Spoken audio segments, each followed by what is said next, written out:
Hello friends, welcome to my YouTube channel glorious study point में।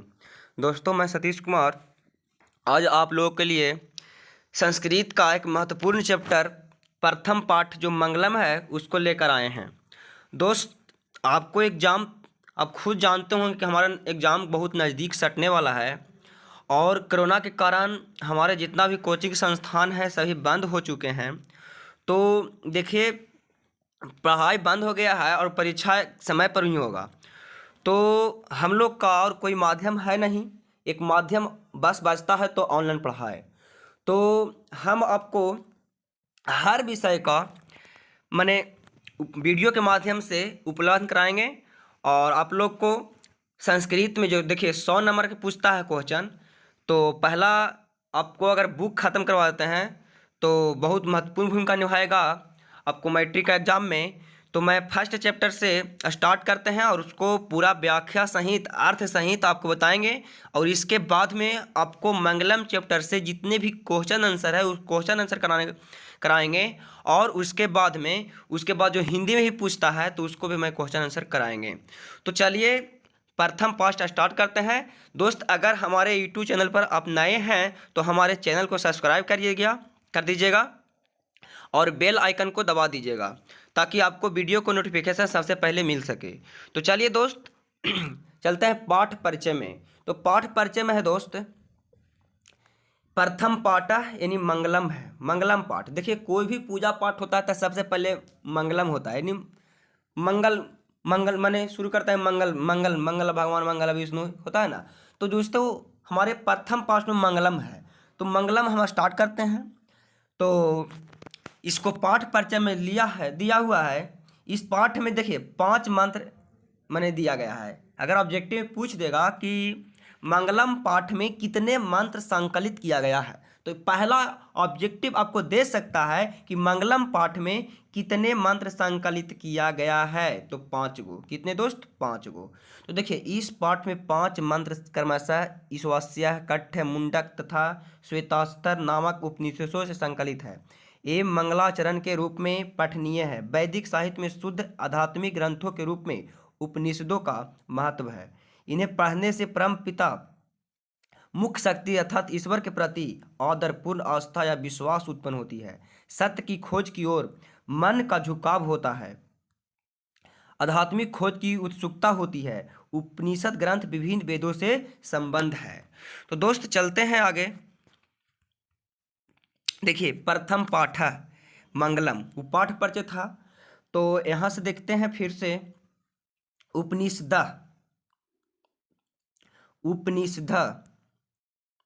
वैदिक वाङ्मयस्य अंतिम भागे दर्शन शास्त्रस्य परमात्माना महिमा प्रधान त्यागयते। दोस्त, उपनिषद वैदिक साहित्य के अंतिम भाग में दार्शनिक सिद्धांत को प्रकट करते हैं। देखिए उपनिषद यानी इसका अर्थ हुआ उपनिषद वैदिक वाङ्मयस्य यानी वैदिक साहित्य के अंतिम भाग यानी अंतिम भाग में दर्शन शास्त्रस्य यानी दर्शन सिद्धांत को परमात्मा महिमा प्रधान्यता गीते यानी प्रकट करते हैं। देखिए 3 परमात्मा जगत व्याप्तुनासी चास्ति, सभी जगह श्रेष्ठ पुरुष परमात्मा की महिमा का प्रधान रूप से गायन हुआ है। सह एव सर्वेषां तपसां परम लक्ष्यम अस्मिन् पाठे परमात्रम प्रा उपनिषा प्रधात्मकम पंच मंत्रा संकलिता सन्ति। उसी परमात्मा से सारा संसार परिपूर्ण और अनुशासित है। सबों की तपस्या का लक्ष्य उसी को प्राप्त करना है। इस पाठ में उस परमात्मा की प्राप्ति हेतु उपनिषद के 5 मंत्र श्लोक के रूप में संकलित है। देखिए प्रथम श्लोक जो है, हिरण्यमयेन पात्रेण सत्यम पहितं मुखम तत्संप्रीषि पावनो सतधर्माय दिष्टये। दोस्त, इसका अर्थ होता है, हे प्रभु, सत्य का मुख सोने जैसा आवरण से ढका हुआ है। सत्य धर्म की प्राप्ति के लिए उस आवरण को हटा दें। इसका अर्थ अगर पूछ देगा कि हिरण्यमयेन पात्रेण सत्यम पहितं मुखम तत्समप्रीशिपावरणु सतधर्मायदिष्टये। तो इसका अर्थ आपको लिखना है कि हे प्रभु, सत्य का मुख सोने जैसा आवरण से ढका हुआ है, सत्य का मुख सोने जैसा आवरण से ढका हुआ है, सत्य धर्म की प्राप्ति के लिए उस आवरण को हटा दें। तो दोस्त, अगर इसको पूछ देगा कि व्याख्या, इसको व्याख्या अगर पूछेगा तो देखिए लिखना होगा कि प्रस्तुत श्लोक ईशावास्य उपनिषद से संकलित तथा मंगलम पाठ से उद्धृत है। इसमें सत्य के विषय में कहा गया है कि सांसारिक मोह माया के कारण विद्वान भी उस सत्य की प्राप्ति नहीं कर सकते हैं, क्योंकि सांसारिक चकाचौंध में वह सत्य इस प्रकार ढक जाता है कि मनुष्य जीवन भर अनावश्यक भटकता रहता है। इसलिए ईश्वर से प्रार्थना की गई है कि हे प्रभु, उस माया से मन को हटा दो ताकि परमपिता परमेश्वर को प्राप्त कर सके। इसका व्याख्या हो गया, ठीक ना दोस्त। तो इसको याद रखिएगा कि हिरण्यमय न पात्रे न सत्यम पहित मुखम तत्संप्रीशिपावरणु सतधर्मादिष्टये। यानी हे प्रभु, सत्य का मुख सोने जैसा आवरण से ढका हुआ है, सत्य धर्म की प्राप्ति के लिए उस आवरण को हटा दें। तो चलिए आगे की ओर चलते हैं। दूसरा श्लोक में है अनोरनिहान महतो महियान आत्मस्य जंतो हितो गुहायाम तम कृति उपसति बीत शोको धातु प्रसादन नमहितमात्मान। यानी मनुष्य के हृदय रूपी गुफा में अन्नु से भी अन्नु और छोटा से भी छोटा और महान से भी महान आत्मा विद्यमान है। यानी विद्वान शोक रहित होकर उस श्रेष्ठ परमात्मा को देखता है। यानी मनुष्य के हृदय रूपी गुफा में क्या स्थित है? तो अन्नु से भी अन्नु यानी छोटा से भी छोटा और महान से भी महान कौन विद्वान है? आत्मा विद्वान है ना। यानी विद्वान शोक रहित होकर उस श्रेष्ठ परमात्मा को देखता है। दोस्त, इसका हम व्याख्या करेंगे। व्याख्या पूछता है, यानी व्याख्या अगर पूछ देगा दूसरा श्लोक को तो आपको लिखना होगा कि प्रस्तुत श्लोक कंठ उपनिषद से संकलित तथा मंगलम पाठ से उद्धृत है। इसमें आत्मा के स्वरूप तथा निवास के विषय में बताया गया है।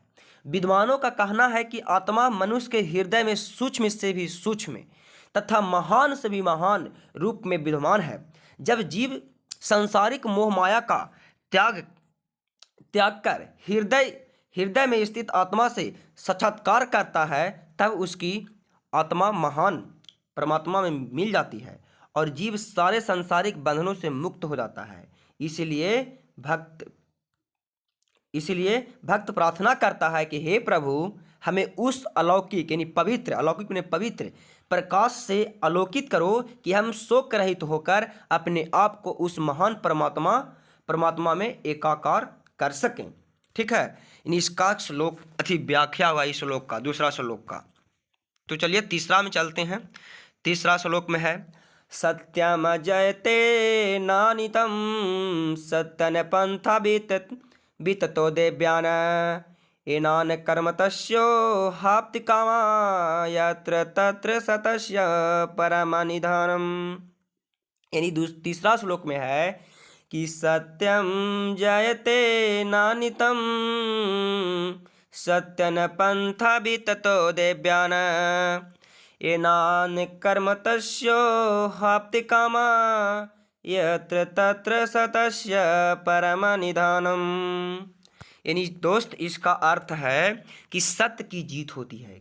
किसकी जीत होती है? तो सत्य की जीत होती है। अगर ऑब्जेक्टिव में आपको आता है कि किसकी जीत होती है तो सत्य की जीत होती है, किसकी हार होती है तो सत्य की हार होती है। यानी सत्य कभी भी हार नहीं सकते हैं, सत्य हमेशा जीत ही सकते हैं। सत्य को कितनों भी कोई कर ले, लेकिन सत्य की ही विजय होती है, झूठ की नहीं होती है, असत्य की नहीं होती है। यानी सत्य से ही हम लोग देवलोक का रास्ता को प्राप्त कर सकते हैं, है ना। यानी सत्य से ही हम लोग किसको प्राप्त कर सकते हैं? देवलोक की रास्ता को प्राप्त कर सकते हैं। देखिए दोस्त, ऋषि लोग देवलोक को प्राप्त करने के लिए उस सत्य को प्राप्त करते हैं जहाँ सत्य का भंडार होती है, जहाँ सत्य की भंडार होती है। यानी तीसरा श्लोक का अर्थ अगर आ जाए कि सत्यम जयते नानितम सत्यन पंथा बीततो देव्यान एनान तस्य हाप्ति कामा यत्र तत्र सतस्य परमनिधानम का अर्थ लिखें तो बोलना है कि सत्य की जीत होती है, झूठ की नहीं होती है। सत्य से ही देवलोक प्राप्त सत्य से ही देवलोक का रास्ता प्राप्त होता है। ऋषि लोग देवलोक को प्राप्त करने के लिए उस सत्य को प्राप्त करते हैं जहाँ सत्य का भंडार होता है।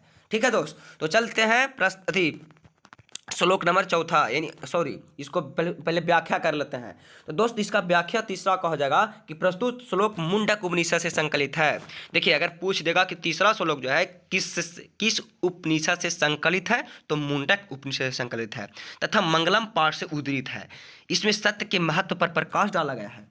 ऋषियों का संदेश है कि संसार में सत्य की जीत होती है, असत्य या झूठ की नहीं होती है।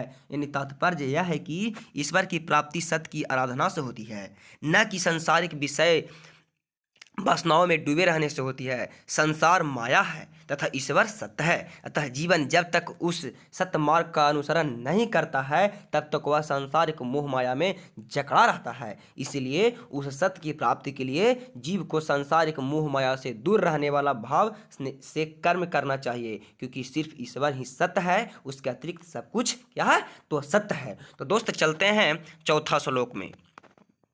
चौथा श्लोक है यथा नधा यस्यन्दमान समुद्रे अस्तमगच्छन्ति नाम रूपे विहाय तथा विद्वान् नाम रूपाद् विमुक्त परातो परम पुरुष विपैति दिव्यम। दोस्त फिर से मैं एक तुर्याव कहते हैं, यथा नधा अस्यन्दमान समुद्रे अस्तमगच्छन्ति नाम रूपे विहाय तथा विद्वान् नाम रूपाद् विमुक्त परात्परं पुरुष विपैति दिव्यम। तो दोस्त इसका अर्थ हो जाएगा कि जिस प्रकार नदियाँ बहती हुई अपने नाम और रूप को त्याग कर समुद्र में मिल जाती है, उसी प्रकार विद्वान अपने नाम और रूप को त्याग कर परमपिता परमेश्वर की प्राप्ति करते हैं। अगर ऑब्जेक्टिव पूछ देगा कि नदियाँ बहती हुई कहाँ मिल जाती है, तो समुद्र में मिल जाती है। जिस प्रकार नदियाँ बहती हुई अपने नाम और रूप को त्याग कर समुद्र में मिल जाती है, ठीक उसी प्रकार विद्वान अपने नाम और रूप को त्याग कर कहाँ मिल जाती है, तो परमपिता परमेश्वर को प्राप्ति करते हैं। ठीक ना, तो इसको हम अब व्याख्या करेंगे। तो व्याख्या में क्या लिखेंगे, देखिए व्याख्या में हम अगर लिखेंगे कि प्रस्तुत श्लोक मुंडक उपनिषद से संकलित तथा मंगलम पाठ से उद्धृत है। इसमें जीव और आत्मा के बीच संबंध को विवेचना किया गया है। ऋषियों का कहना है कि जिस प्रकार बहती हुई नदियां समुद्र में मिल जाती है, उसी प्रकार विद्वान ईश्वर के अलौकिक यानी पवित्र प्रकाश में मिलकर जीव योनि से मुक्त हो जाता है। जीव तभी तक माया जाल में लिपटा रहता है जब तक उसे आत्मज्ञान नहीं होता है। आत्मज्ञान होते ही जीव मुक्ति पा जाता है। ठीक है दोस्त, तो चलते हैं चौथा श्लोक में। चौथा श्लोक चौथा है, वेदा हेमंतम पुरुष महांतम आदित्य वर्णम तम प्रस्तात् तमे विद्यवाति मृत्युमेति नान्य पंथा वितते देना। यानी दोबारा कह सकते हैं कि वेदा हेमंतम पुरुष महांतम। पांचवा श्लोक में फिर से बोल देते हैं, वेदा हेमंतम पुरुष महांतम आदित्य वर्णम तम से प्रस्तात् तमें विद्याति मृत्युमेति नान्य पंथा विदते देनाय। यानी इसका अर्थ हो जाएगा कि मुझे ही महान पुरुष यानी परमात्मा जानो, जो प्रकाश स्वरूप में अंधकार के आगे हैं, उसी को जानकर मृत्यु को प्राप्त किया जाता है। इसके अलावा दूसरा कोई मार्ग नहीं है, अर्थात आत्मज्ञान के बिना मोक्ष की प्राप्ति संभव नहीं है दोस्त।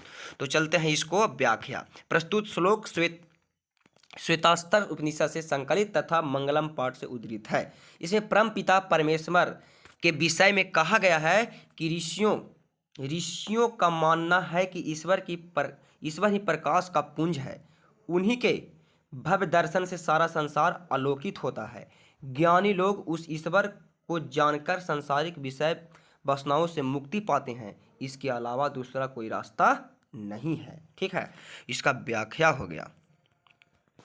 तो ठीक है दोस्त, अगर हमारी वीडियो अगर अच्छा लगे तो हमारे इस चैनल को सब्सक्राइब कर लीजिएगा और बेल आइकन को ज़रूर दबाइएगा ताकि आपको नोटिफिकेशन पहली बार मिल सके। तो थैंक्स दोस्त, थैंक्स फॉर वॉचिंग।